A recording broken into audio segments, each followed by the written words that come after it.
बात जरूरी रहने की वजह से हमको ये बात आपके सामने रखने के लिए हम यहाँ पर आए हैं। आप सभी को इसका आपको इत्तला है कि पार्लियामेंट के दोनों सदनों में क्या चल रहा है, और हम बहुत से मुद्दे पार्लियामेंट में उठाने की कोशिश किए, लेकिन हमको जिन मुद्दों पे हम उत्तर चाहते थे और उससे जनता भी संतुष्ट होती थी, लेकिन प्रधानमंत्री जी ने उन सभी प्रश्नों का उत्तर न देते हुए सिर्फ अपना चुनावी भाषण के जैसा छाती ठोक ठोक कर उन्होंने अपना भाषण दिया। ठीक है, हर एक को फ्रीडम ऑफ स्पीच है और अपने तहत बात करते हैं, लेकिन वैसी आज़ादी हमको पार्लियामेंट में कानून के तहत, संविधान के तहत और रूल्स ऑफ प्रोसीजर्स के तहत मिलना चाहिए। तो इसीलिए हम छोटे उद्योगपति की बात की और राजधर्म का बात किया और अडानी के कंपनियों का हमने बात किया, और जो शब्द अनपार्लियामेंट्री ने अब वॉशिंग मशीन की बात की, जो जिसमें ईडी सीबीआई जिसके ऊपर छापे पड़ते हैं, फौरन उन एमएलओ को, एमपी को, राज्यसभा मेंबर को अपने तरफ लेके जाते हैं, तो उस वॉशिंग मशीन में डालते ही वो बहुत उज्जवल बनते हैं, क्लीन होते हैं और फिर वो साफ बनकर वहाँ पर उनके साथ जुड़ते हैं। तो ये जो 75 साल बाद मित्रकाल है, इस मित्रकाल की बात हम वहाँ पर किए, इन शब्दों को भी वहाँ पर हटाया गया।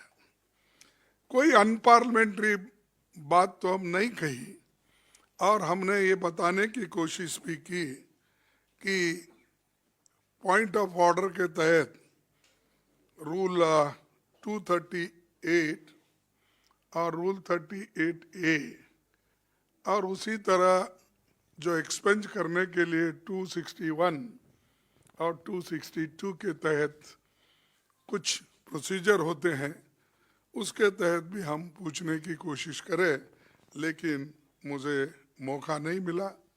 और हम सिर्फ यही पूछना चाहते थे कि जो अडानी इतने बड़े घोटाले कर रहे हैं, उसकी कंपनी, उनके शेयर्स इतने गिर रहे हैं, सारी सिर्फ भारत ही नहीं परेशान, दुनिया के लोग भी परेशान हैं, खासकर भारत के गरीब लोग परेशान हैं।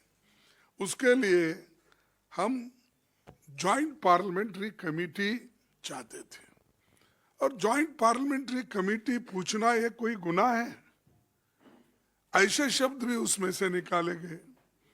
और मेरे को और एक बड़ा क्या कहूँ, हंसना भी आता है।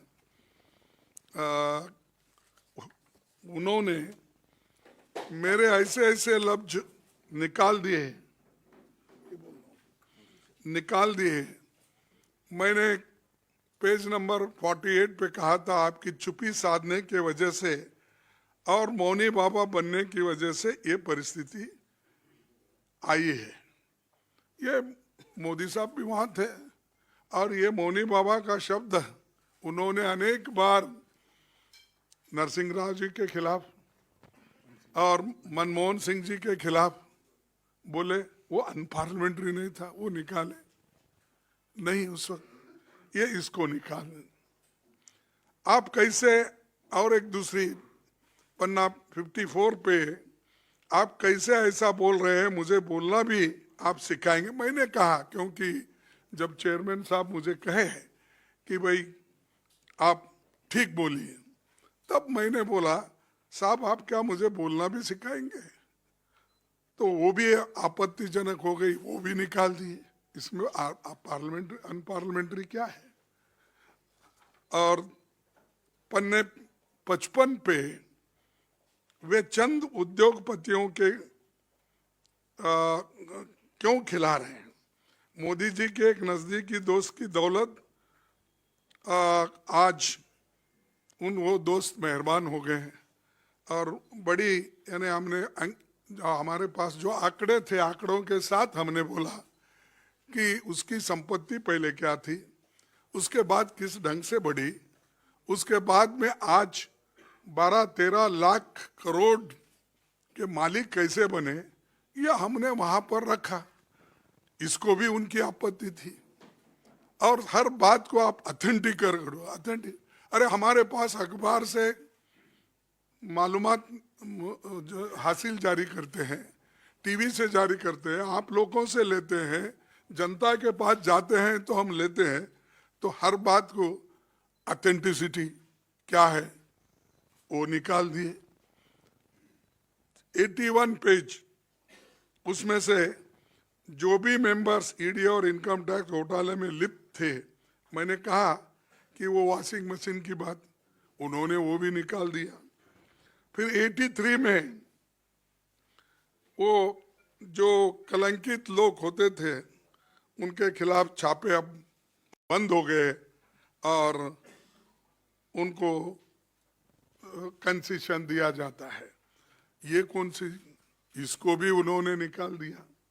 फिर आखिरी में शेर शायरी तो पार्लियामेंट में चलती है, और खास करके अटल बिहारी वाजपेयी जी जब थे तो कविताएं पढ़ के वो सुनाते थे, हम वो देखे हैं। आज भी शेर शायरी होती है, लेकिन पेज 92 पे मैंने जो शायरी कहा था उसके कम से कम 7 लाइन काट दिए। अरे वो शायरी था, 9 लाइन कहा आपने। नजर नहीं है नजारों की बात करते हैं, जमी में चांद सितारों की बात करते हैं, वो हाथ जोड़कर बस्ती को लूटने वाले भरी सभा में सुधारों की बात करते हैं। बड़ा हसीन है उनकी जबान का जादू, लगा के आग बाहरों की बात करते हैं। ये निकाल दिया। ये कौन सा अनपार्लियामेंट्री है? ये तो किसी शायर का है, मेरा नहीं है। तो ये अगर ऐसी चीजें भी है, जो साहित्य है, जो लिटरेचर है, इसकी भी बात अगर हम पार्लियामेंट में नहीं करते, फ्रीडम ऑफ स्पीच कहाँ है?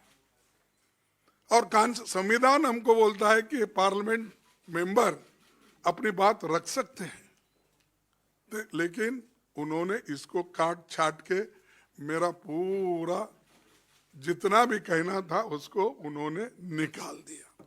ठीक है, वो ज्ञानी है, समझदार है, हिंदी मुझसे भी अच्छी जानते हैं। मैं तो, मेरी हिंदी छोटी मोटी है, प्राइमरी स्कूल में जो भी पढ़े उतनी ही है, बाकी का।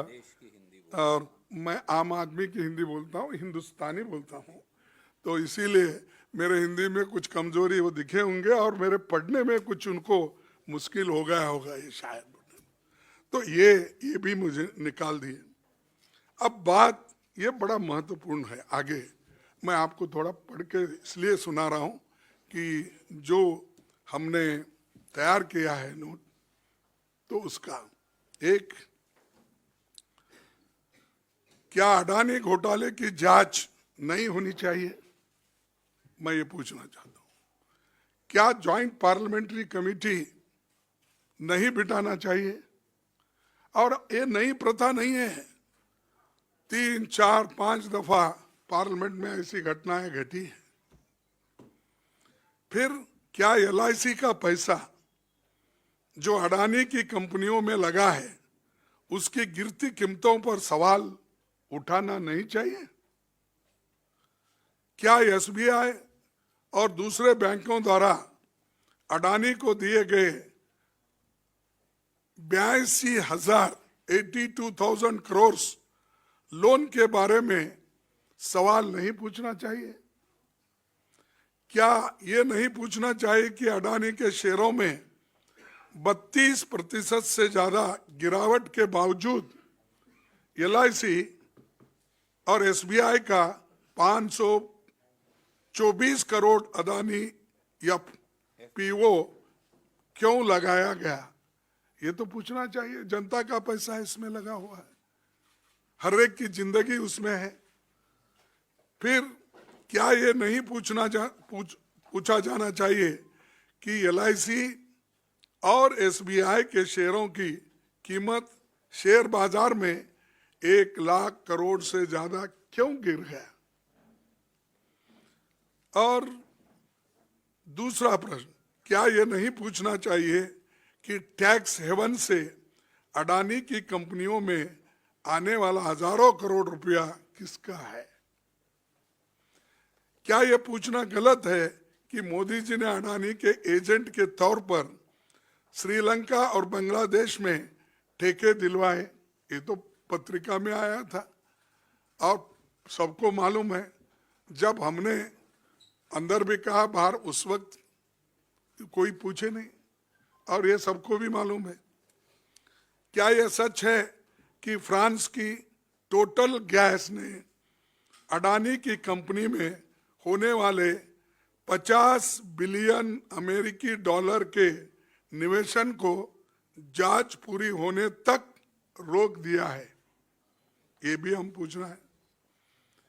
क्या दुनिया के सबसे बड़े share investor Norway sovereign fund ने 200 मिलियन अमेरिकी डॉलर के अडानी के सारे शेयर बेच दिए हैं? क्या ये पूछना भी गलत है? क्या MSCI ने अडानी की कंपनियों की रैंकिंग गिरा दी है? ये क्यों? ये भी पूछना गलत है। क्या standard chartered, city group, Credit Suisse ने अडानी के डॉलर बॉन्ड्स पर लोन देना बंद कर दिया है? क्या ये पूछना भी गुनाह है? क्या डाउ जोन्स ने अडानी की कंपनी को सस्टेनेबिलिटी इंडिसेस से हटा दिया है? और तो फिर भी मोदी सरकार अडानी की जांच क्यों नहीं कर रही और इसको ज्वाइंट पार्लियामेंट्री कमेटी की इंक्वायरी क्यों नहीं होना चाहिए? क्या कारण है कि मोदी जी और पूरी सरकार संसद में अडानी शब्द भी नहीं बोलने देती? और ये अडानी फर्म्स के नाम है ना, सिर्फ एंटरप्रेनर्स बोले तो मालूम नहीं होता किसका कोई एंटरप्रेनर्स है, सिर्फ कंपनी बोले तो भी मालूम नहीं होता। हमको ये बोलना ही पड़ेगा कि Adani company, Adani enterprise, Adani infrastructure. तो आप नाम ही वैसा रख लिए हैं और काम भी वैसा आपका है, तो मैं क्या बोलूं? तो इसलिए बोलना ही पड़ता है। क्या कारण है कि RBI, SEBI, ED, SPIO, corporate affairs ministry, income tax, CBI सबको क्या लकवा मार दिया? क्या दिख रहा नहीं उनको? क्या सिर्फ दूसरे लोग ही दिखते हैं?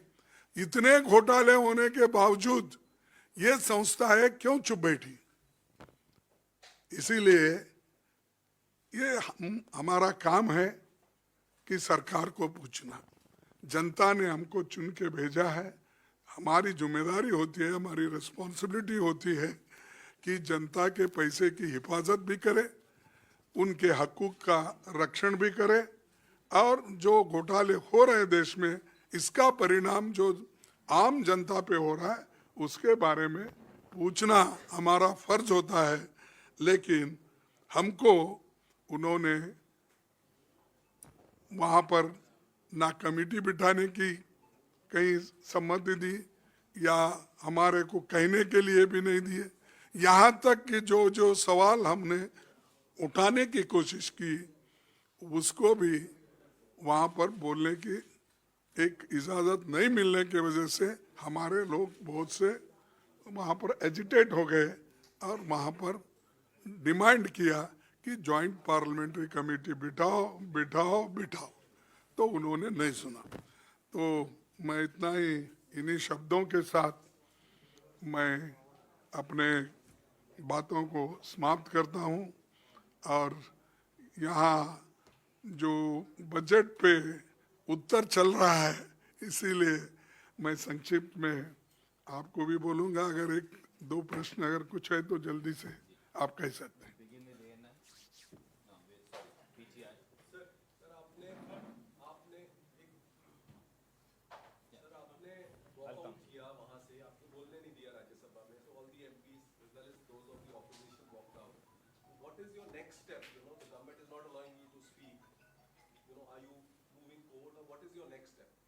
देखिए, ऐसे चीज़ों पार्लियामेंट्री डेमोक्रेसी में हम बार बार अपनी बात को रखते रहना, सत्यता को बताते रहना, जो कुछ भी अपने पास मटेरियल है सदन के सामने रखना या उनको देना, ये हमारा काम है।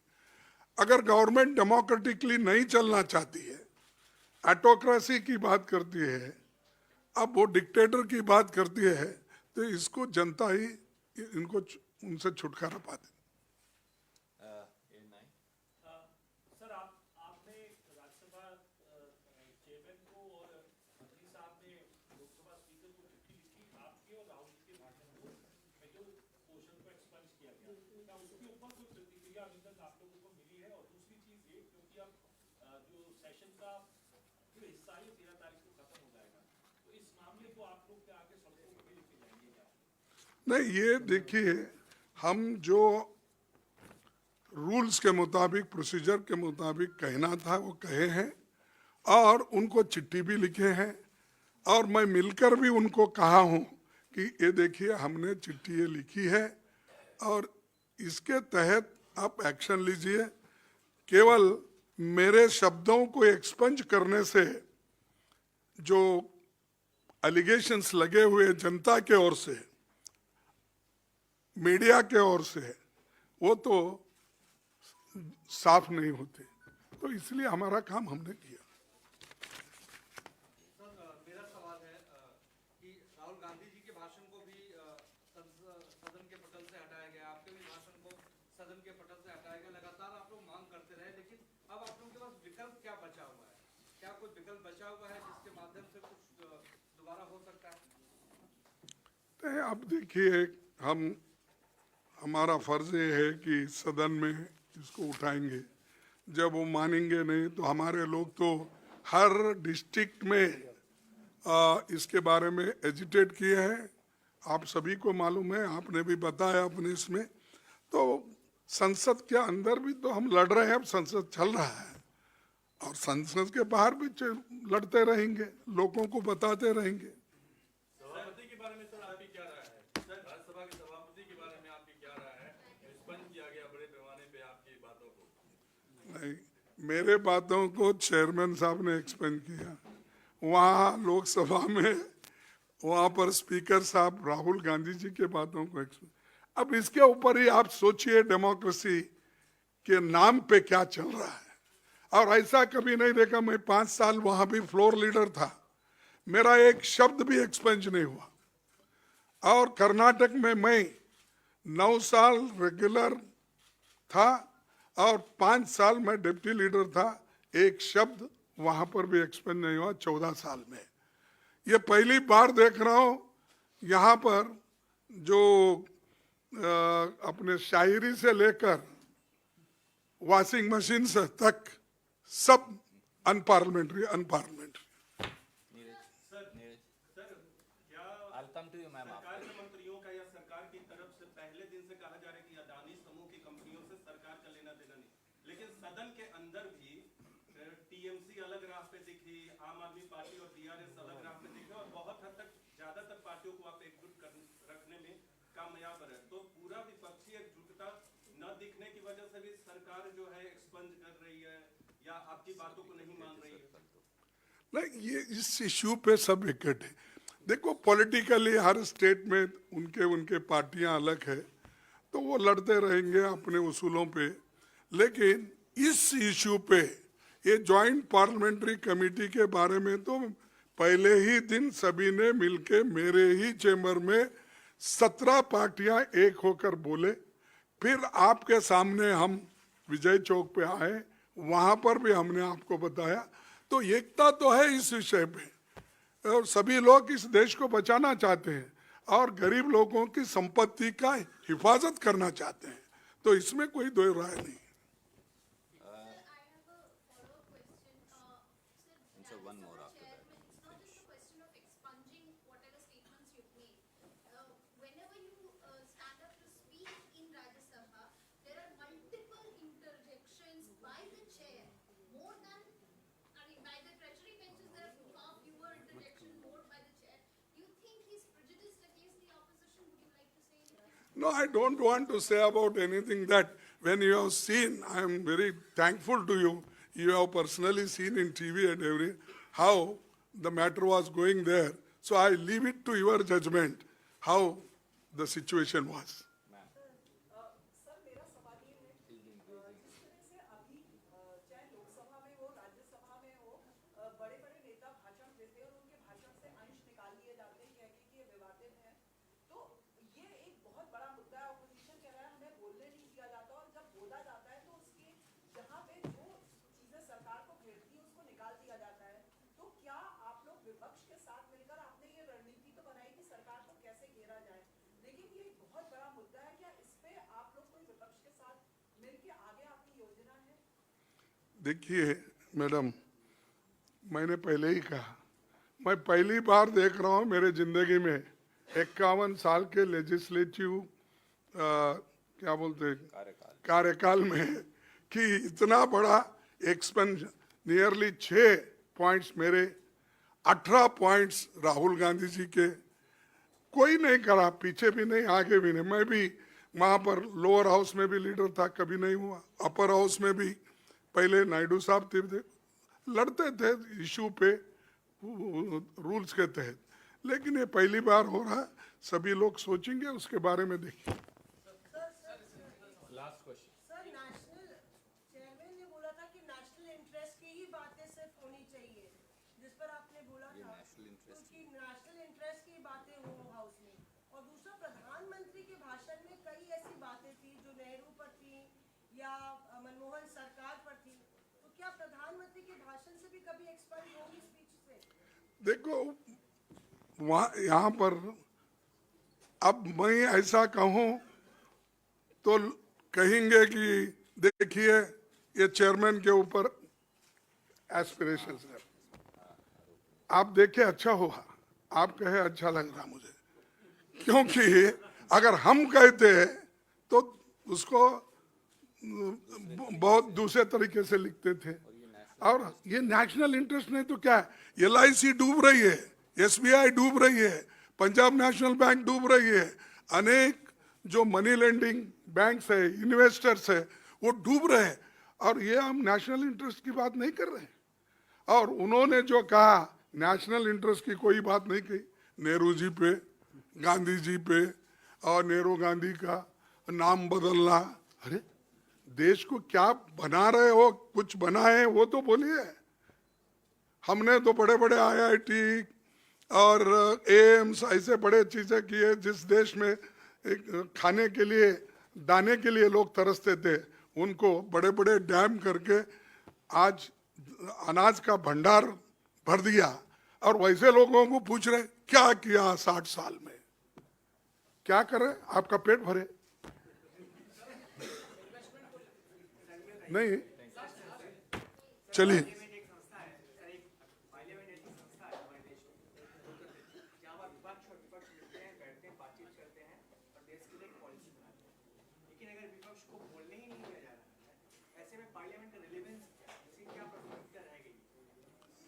देखो यही तो मुश्किल है, हम इसी के लिए तो लड़ रहे हैं। हम अंदर जाते हैं, उनको मनवाते हैं, ये बात उनके सामने रखते हैं, साहब इस शहर में क्या गलती है बोलिए, तो उस वक्त वो बोलते हैं ठीक है लेकिन बोल के वहां पर बदल जाते हैं।